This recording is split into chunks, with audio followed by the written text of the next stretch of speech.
안녕하세요. 대한민국 남자들이 공통점은 대부분 여자 2명을 두고 양다리를 걸치고 있다는 겁니다. 내 소중한 가정을 위해 정신을 똑바로 차리고 중심을 딱 잡아야 된다는 이야기로 인생고개 시작합니다. 기억하실지 모르겠네요. 3년 전에 집사람과 여기 왔던 사람입니다. 기억나요. 3년 전 살고 있는 집을 처분하고 싶다고 오셨던 분입니다. 한 달 내에 집을 처분할 수 있을까요? 급한 모양이네요. 직장이 다른 곳으로 발령이 났나요? 아닙니다.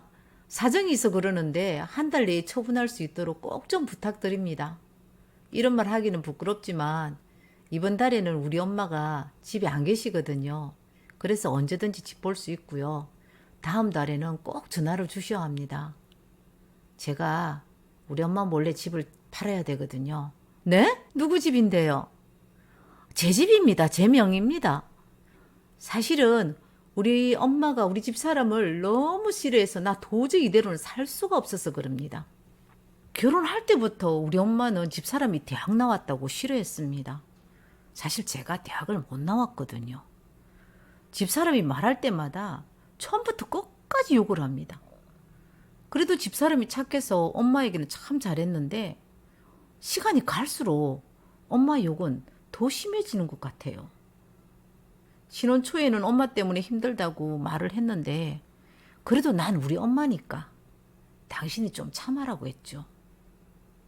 애교 있고 상냥하던 사람이 차츰 말문을 닫아버리는 것도 자꾸 반복이 되니까 나도 짜증이 나더라고요. 그런데 이번 결혼 기념일에 선물을 받고 싶다고 결혼하고 처음으로 말을 했어요. 사모님이 갖고 싶은 것이 있었나 봐요. 20주년 결혼 기념일 선물로 이혼을 해달라고 합니다. 이제 아들도 대학 입학했으니까 제발 자기 좀 살도록 이혼 좀 해달라고 합니다. 이혼할 때 위자료 때문에 집을 처분하시는 건가요? 아닙니다. 아무 계획도 없습니다.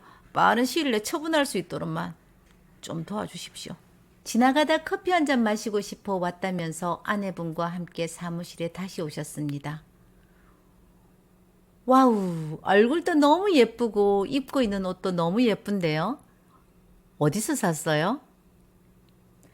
우리 남편이 사주었는데 오늘은 어머님이 안 계셔서 제가 한번 입고 나왔어요. 시어머님이 옷 입는 거 간섭하시는가 봐요? 저희 어머님이 좀 그래요. 여자분 눈에는 슬픔이 가득 차 있었습니다. 집 보러 오는 사람 없던가요? 전에 남편분은 집 팔면 다음 계획이 없다고 하셨는데 사모님 생각은 어떤데요? 저도 생각이 없어요. 남편이 워낙 효자라서 제가 말한다고 변하는 것이 없으니까 그냥 조용하게 이혼만 해주면 좋겠어요. 효자 남편도 싫고요. 착한 척 하면서 살고 있는 나 자신도 이제는 너무 싫어요. 우리 사모님이 얼마나 힘들면 이러실까? 나도 옛날 생각이 나서 눈물이 나네요. 처음 본 여자랑 마주보고 훌쩍거렸습니다. 사모님, 저는 거동도 못하고 업고 다니는 시아버님을 5년을 모시고 살았어요. 결혼할 때부터 우리 아버님은 제가 키가 작다고 싫어했거든요. 내 손과 발을 빌리지 않으며 식사도 병원도 다니지 못하면서도 세상에 이런 시아버님도 있나 싶을 정도로 저에게 함부로 했어요. 남편이 직장에 다니니까 24시간 제가 수발을 했거든요. 그리고 난 남편이 효자라서 더 화가 나고 짜증이 나. 이 마음 아는 사람 분명 세상 어디엔가는 분명히 있을 거야. 반찬이 맛이 없으면 똑똑한 년이 음식은 더럽게 못한다고. 친정에서 뭐 보고 배웠냐, 친정 엄마가 이런 것도 왜 안 가르쳤냐, 이렇게 친정 엄마까지 욕을 하더라고요. 그리고 그때 제가 머리가 좀 길었는데 결혼한 여자가 머리가 길다고 하도 잔소리를 해서 미용실에서 제가 머리를 잘랐어요. 자를 때마다 길다고 또 잔소리를 하는 거예요. 그래서 한 번은 남자처럼 완전 쇼카트를 잘라버렸거든요. 이번에는 남자처럼 잘랐다고 욕을 온팡지게 먹었어요. 그때 그 머리가 지금 이 머리 스타일인데 저에게 너무 잘 어울리지 않습니까 지금? 별난 입맛 탓에 난 음식 잘하는 사람도 되었고요. 다 세상 사는 게 잃어버리는 게 있으면 얻어지는 것도 있더라고요. 남편분은 중간에서 힘들었겠는데요? 남편이 중간에 끼어들면 일이 더 복잡해지기 때문에 난 처음부터 내가 아버님께 무슨 욕을 듣더라도 끼어들지 말라고 했죠. 도움을 청하면 뭐합니까? 자기 아버지가 좀 별나기는 하지만 당신이 생각하는 그런 못된 사람도 안 되고 나쁜 사람이 아니라고 말하는데 사모님도 말하면 상우니까 말을 안 한 거죠? 사모님이 남편에게 말 안 해서 몰랐다고 하셨잖아요. 남편분도 왜 안 보였겠어요? 못 본 척, 못 들은 척. 그것이 남편분이 편하니까 눈 감고 살았기 때문일 겁니다. 그랬으니까 안 보였죠. 맞아요. 남편은 내가 어머님에게 욕을 들어도 우리 엄마는 원래 저렇게 평생 욕하면서 살아온 사람이다라고 말하는데 아휴, 내가 무슨 말을 해요. 사모님, 제가 지금 사모님처럼 그때 이혼하고 싶었거든요. 그런데 제가 또 사모님에게 이런 말을 하네요. 사모님, 이혼 말고는 다른 방법이 없어요? 저도 아버님이 1년에 반은 병원에 입원을 했는데 의사 선생님이 어른보다 내가 먼저 죽겠다고 했어요. 그때 정신과 상담을 받았을 때 심한 우울증 증세로 아버님과 같은 공간에 살지 말고 떨어져서 살아라고 했거든요. 아픈 사람 두고 그렇게는 못하겠다고 하니까 그러면 모든 것을 받아들이고 감정을 속이지 말고 삭히지도 말고 표현하고 살라고 했습니다. 아버님이 또 욕을 하길래 맞다. 삭히지 말고 표현하라고 했지? 그 말이 생각이 나서 아버님은 욕을 어디서 배웠어요? 욕을 가르치는 대학은 없던데요. 정말 욕 찰지게 잘하시네요. 띵! 시할머님과 아버님은 저희 예상치 못한 탕돌한 말에 충격을 받았죠. 야가 지금 뭐라카노 듣자 하니까 나 원참. 그때는 나도 어리석었습니다.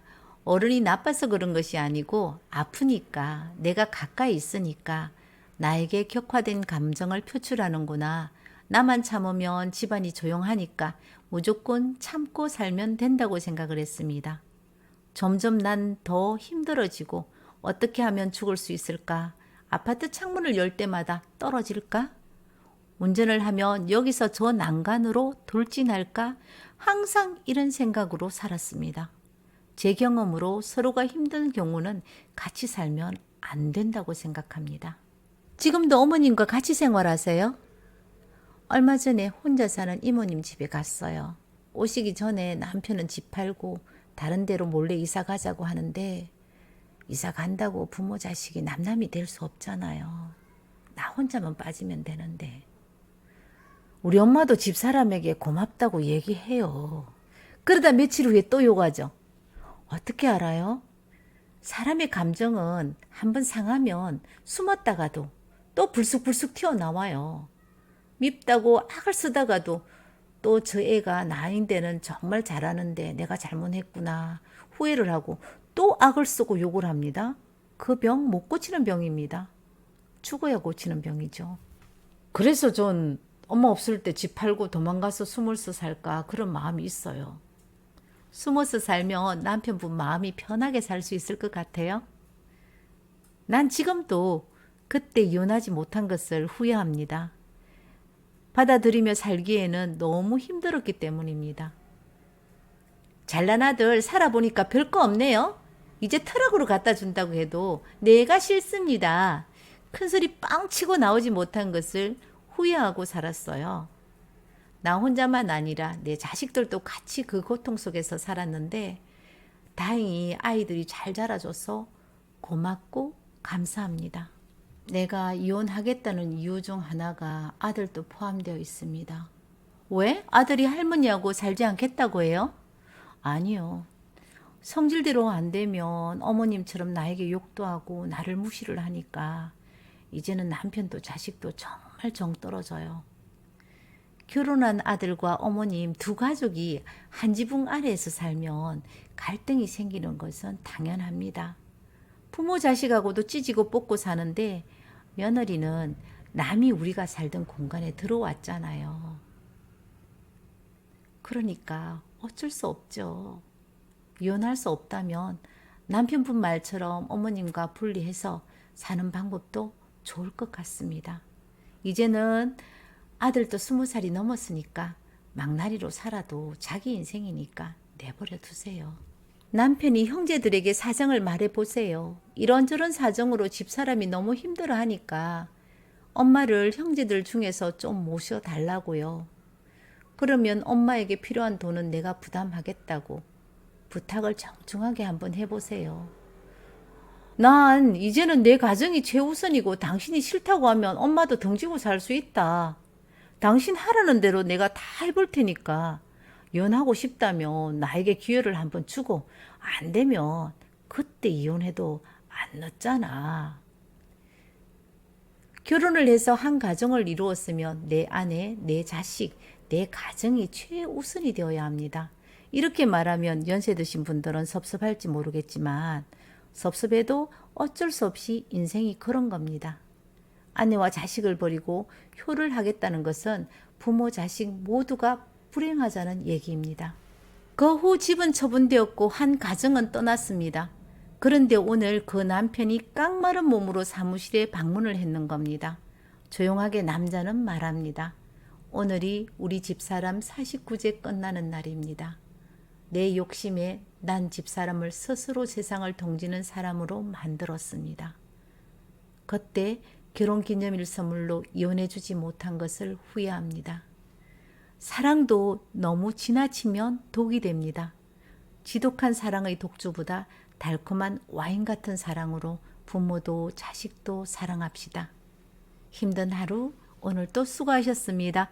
구석구석에 박혀있는 이웃집 이야기로 다음 영상에서 찾아뵙겠습니다. 감사합니다.